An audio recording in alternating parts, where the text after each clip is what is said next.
Welcome back to my channel Focus Institute, where we discuss an important topic of biology as well as English, which is going to help you in all type of competitive exam as well as board exams. The content which I am providing to you through my content is more than enough to crack any high level of competitive exam. Okay, so nowadays we are discussing about cell series, है ना। हम लोग cell के बारे में discuss कर रहे हैं। हमने डिस्कस किया who discovered cells, how the cells are discovered, what are the types of cells. हमने प्लांट सेल्स देखा, एनिमल सेल्स देखा। प्लांट सेल्स में हम क्या कर रहे हैं, हर एक सेल ऑर्गेनिज को हम सेपरेटली और बहुत डिटेल में पढ़ रहे हैं, है ना।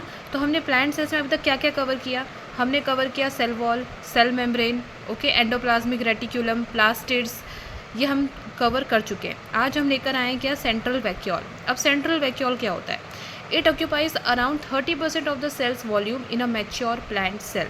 एक अगर मैच्योर प्लांट सेल है, डेवलप प्लांट सेल है, ओके, तो उसके अंदर 30% का जो एरिया होगा, 100% में से 30% जो होगा वो किससे ऑक्यूपाई होता है, सेंट्रल वैक्यूल से।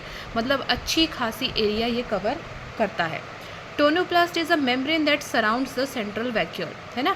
देखिए सेंट्रल वैक्यूल के ऊपर एक मेम्ब्रेन होती है और उस मेम्ब्रेन को बोलते हैं टोनोप्लास्ट। क्या बोलते हैं, tonoplast. The vital function of the central vacuole apart from storage is to sustain turgor pressure against the cell wall. अब देखो फंक्शन क्या है सेंट्रल वैक्यूल का, इतना तो कॉमनली हर किसी को पता होता है कि सेंट्रल वैक्यूल स्टोरेज में काम आता है, लेकिन स्टोरेज के साथ साथ इसका काम है टर्गर प्रेशर करना अगेंस्ट द सेल वॉल। मतलब इसके अंदर क्या होता है, सेंट्रल वैक्यूल में जनरली पानी भरा हुआ होता है, ये सेल के तरफ क्या करता है, प्रेशर देता है, जिससे सेल की शेप भी मेंटेन रहती है।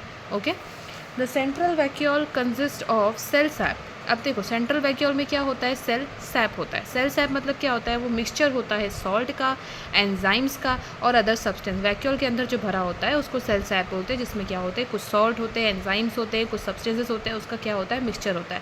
तो बेसिकली आपको इतना ही याद रखना है अबाउट क्या, सेंट्रल वैक्यूल। स्टार्च वगैरह का स्टोरेज सब सेंट्रल वैक्यूल में ही होता है। Okay, next is very important, जिसका नाम है गोल्गी एपैरेटस। सबसे पहले तो माइंड में बच्चों ये क्वेश्चन आता है कि इसका नाम ऐसा क्यों रखा गया है, चटपटा सा गोल्गी एपैरेटस। तो देखिए गोल्गी क्यों रखा गया है, क्योंकि जिस साइंटिस्ट ने इसको डिस्कवर किया था उसका नाम था कैमिलो गोल्गी, इससे उसका नाम पड़ गया गोल्गी एपैरेटस। ओके, तो the Golgi body comprises 5 to 8 cup shaped series. इसमें देखिए ऐसे, ये देखिए ऐसे कप शेप्ड की क्या होती है, सीरीज़ होती है। ये देखिए ऐसे सीरीज़ होती है इसमें कप शेप की, नोन एज। और उस सीरीज़ को क्या बोलते हैं, इनको क्या बोलते हैं, इनको बोलते हैं सिस्टरने। सिस्टरने बोलते हैं। सिस्टरने इज़ अ फ्लैटेन डिस्क शेप। आप देख रहे होंगे कि कैसा ये फ्लैटेन डिस्क शेप का होता है, फ्लैटेन डिस्क शेप्ड, एंड कैसा होता है, stacked pouches that makeup Golgi apparatus, है ना, जो गोल्जी एपैरेटस को बनाते हैं। It's main function is the packaging and secretion of protein. Very important, इसका मेन काम क्या होता है, प्रोटीन का सिक्रेशन करना और उसका पैकेजिंग करना। मतलब हमने देखा है ना एंडोप्लाज्मिक रेटिकुलम के बारे में कि दो होते हैं, स्मूथ और रफ। एंडोप्लाज्मिक रेटिकुलम क्या करते हैं, प्रोटीन्स, उसमें जहाँ पे रफ एंडोप्लाज्मिक रेटिकुलम होता है उसमें राइबोसोम्स होते हैं। राइबोसोम्स क्या करता है, प्रोटीन का सिंथेसिस करता है।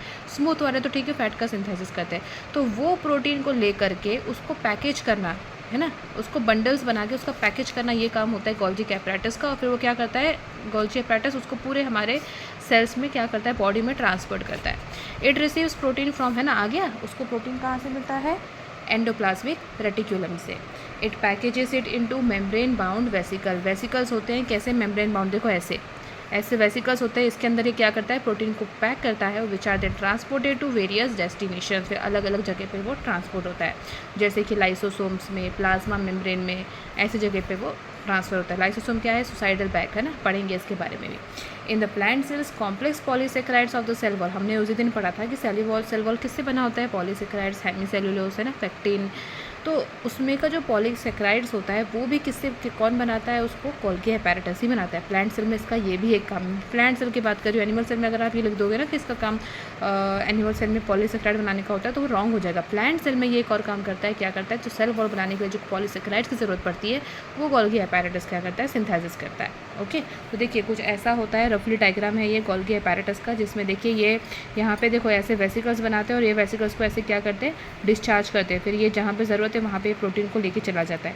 ये इसकी कुछ सिस्टर्न है जो प्रोटीन को वेसिकल्स बनाने में, उसका पैकेजिंग करने में हेल्प करते हैं। और प्लांट सेल्स में क्या करते हैं, प्लांट सेल्स में ये पॉलीसेक्राइड के सिंथेसिस में भी हेल्प करते हैं। सो गाइस, आज हमने डिस्कस किया about Golgi apparatus and central vacuole. Next में हम डिस्कस करेंगे about very very very very important power house of the cell, mitochondria. So बने रहिए मेरे साथ. Thank you for watching my video. If you like my video please like share subscribe comment more and more.